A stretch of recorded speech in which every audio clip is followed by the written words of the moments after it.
A family in Texas just moved into a 5,000 square foot home with vaulted ceilings, a chef's kitchen, and a wraparound porch that looks straight out of a design magazine. Their neighbor down the road paid $940,000 for a house that's smaller, colder, and honestly less impressive. This family paid less than half that. Same square footage, better insulation, a 12-year warranty on the roof, and a floor plan their traditional home neighbor is now openly jealous of. Today, we're breaking down 5 real-style luxury barndominiums, homes that look, feel, and function like million-dollar estates, but were built for a fraction of the cost.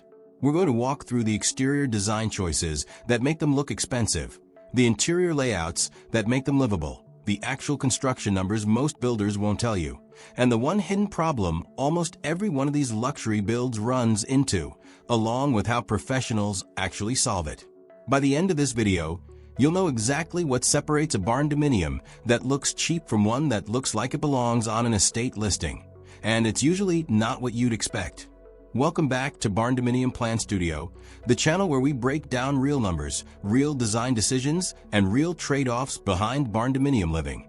We're not selling you a kit, we're showing you the math, just what actually works and what actually costs.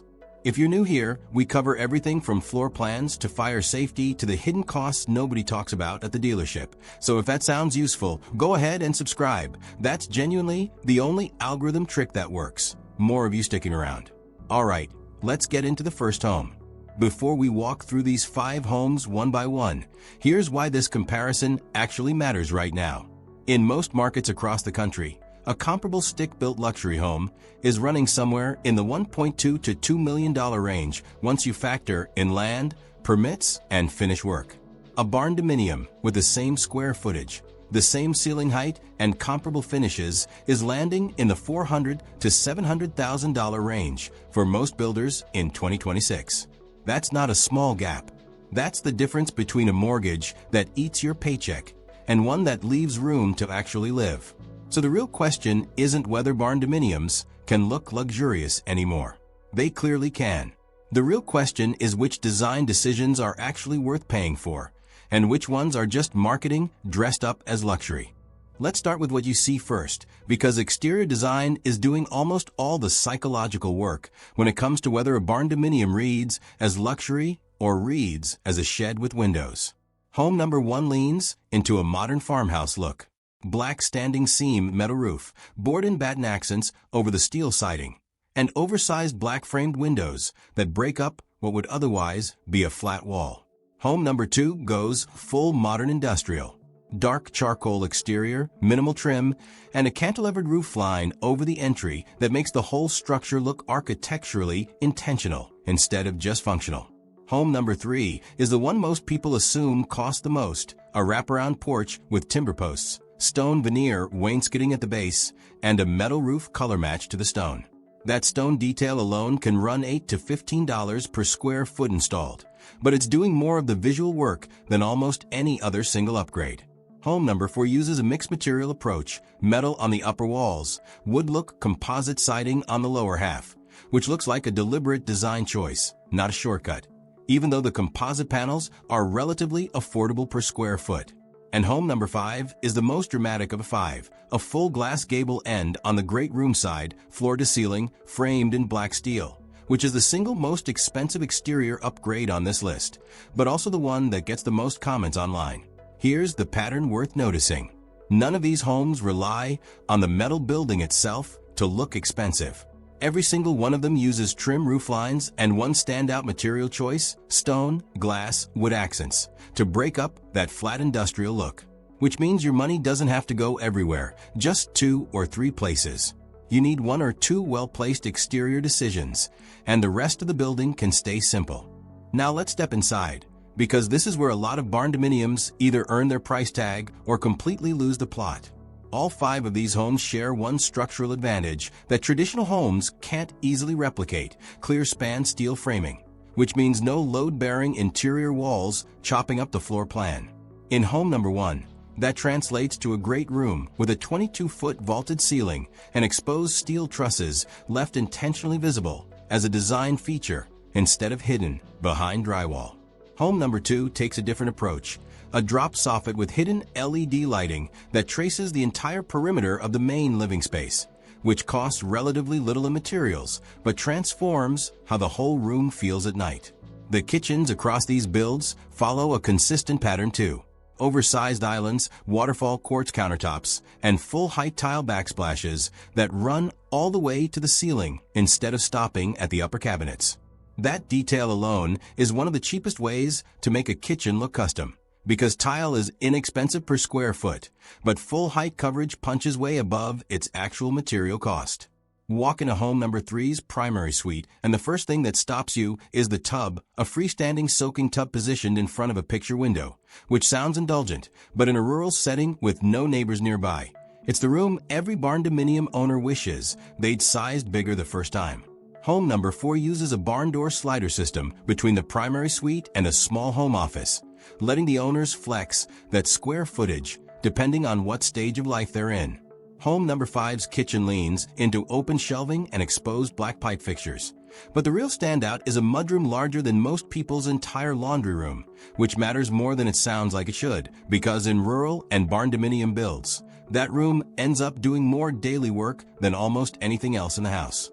Now let's talk layout, because this is the part most home tour videos skip entirely, and it's honestly the most important part.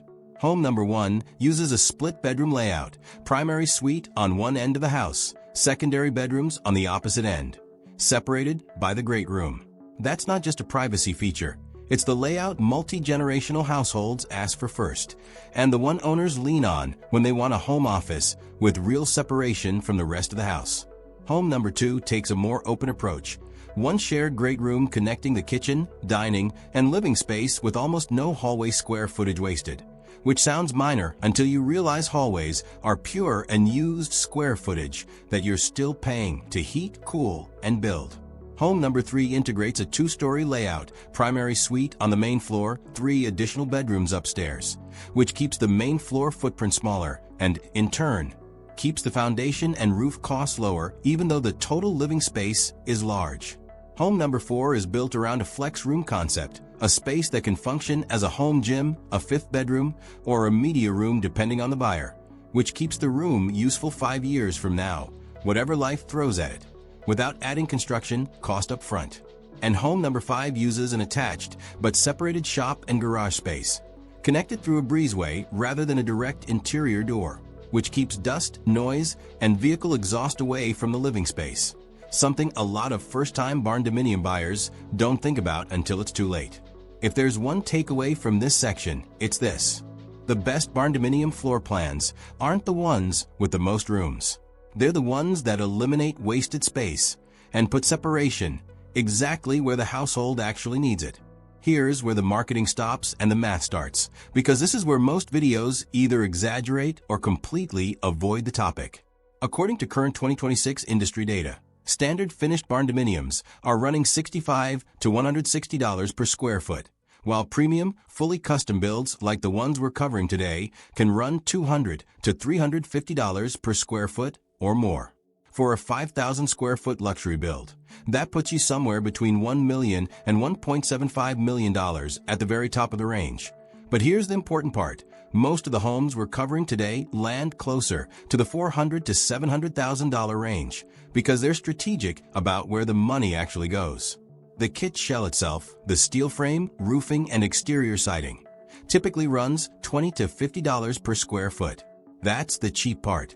It's the interior finish out, cabinetry, flooring, tile, plumbing fixtures, HVAC, and electrical that eats most of the budget.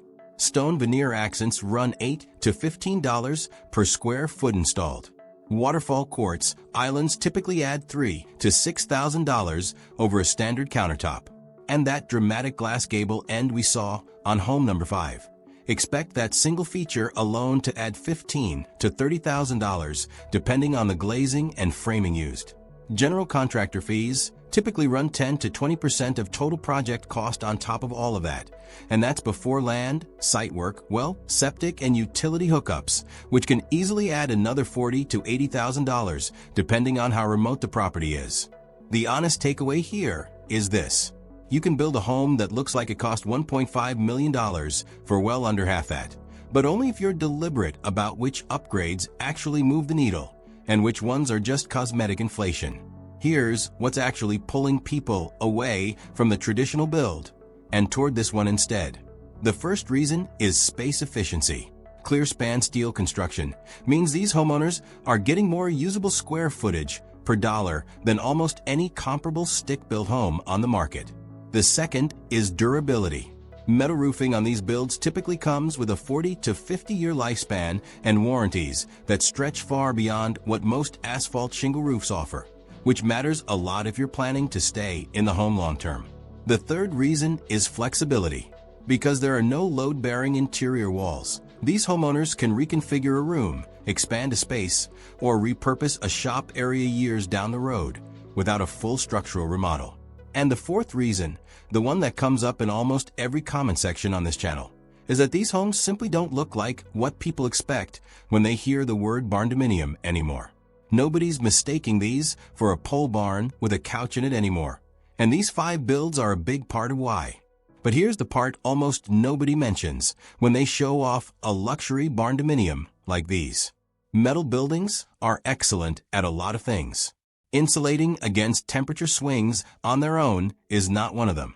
Without the right insulation and vapor barrier system, steel frame homes are prone to a specific issue called thermal bridging, where heat transfers directly through the metal studs and panels, bypassing your insulation entirely.